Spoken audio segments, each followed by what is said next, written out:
A recent client of mine who I've been seeing for approximately a year left me a message today on my text that said, "I'm missing my mother. I guess I am human." David came to me almost a year ago telling me that he had lost his desire to thrive, to live. His first attempt at suicide was age 10, and from that point he felt that he couldn't even do that right, and he was existing, not living. David came from a home with parents who divorced when he was 14. His father introduced him to pornography and voyeurism at age 7. And his mother was working most of the day to help support the family and was uninvolved with his life. He went to Orthodox Jewish day schools paid for by a grandfather, and at home led a very secular life with his mother and father.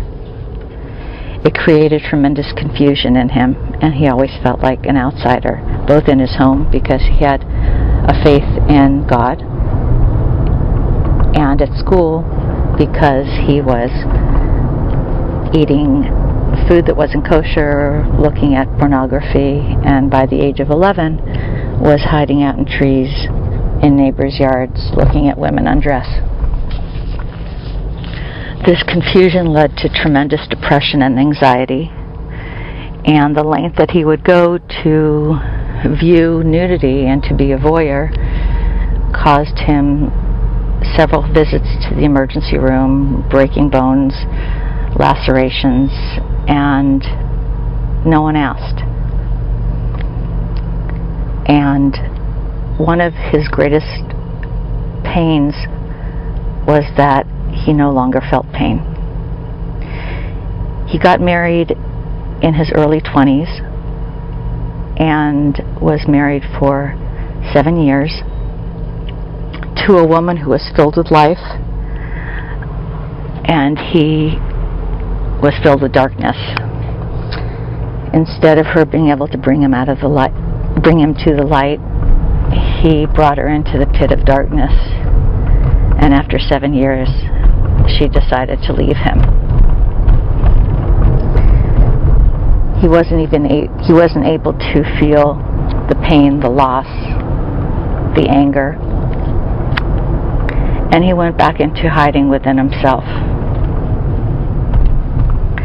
He came from a family of Orthodox Holocaust survivor grandparents, and was raised more by grandparents than he was by his parents. Today, David is working at a job. It's been 4 weeks now, and it's the first time he's been able to hold a job since he's 19. He was on a minor trust fund that just paid for bare essentials, but he was unable to take care of himself, and always looked for the wife that would take care of him, or the mother that would take care of him, which ultimately he never found. He ended up taking care of his mother. She passed away of cancer, and he was her caretaker for several years until she passed. What happened to David was that he recreated his pattern of looking for mother over and over and over again. Mother in the sense of he needed someone to take care of him and care about him enough to want to know where he was, because David would sneak out of the house and he would be gone till the wee hours of the morning, and she never knew. And she never looked for him, and she never cared. When we were talking about school, he said other children's mothers and fathers were participants, and they would show up at school events, and they would show up at teacher-parent conferences, but my parents never did. because he felt so unimportant, he believed that he was invisible. He was so unimportant to them, he must be unimportant to the world. And this is a pattern that I see often.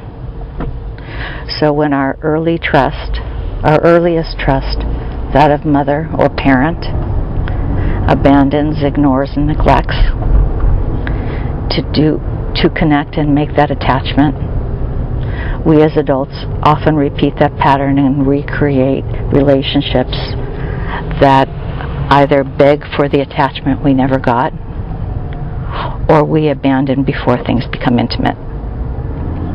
Because that's what we know. It's exactly the opposite of what we want. So when David left me that message today, I wanted to share it because there is hope. Many people feel that if they have shut off their feelings, they're never able to turn them on again. And I know that throughout our treatment, he knew without a doubt that if he didn't end up dead by his own hands, that he would end up with some type of a malignancy that would kill him. This was his hope, because he didn't know how to live. And he didn't know what was normal. And he felt anything but. And he suffered in addition with BDD, which is body dysmorphic disorder, feeling like something was wrong with his body and that he was deformed. In his case, feeling that a part of his body was not the appropriate size, and that everybody must be staring at him because he was so odd. So on one hand, he felt completely invisible and unimportant enough to be paid attention to, and on the other hand, he was split off, thinking the world was paying attention and only staring at a part of his body that he felt that was disfigured and the wrong size. To look at him, he looks completely normal, but to him, he was a freak.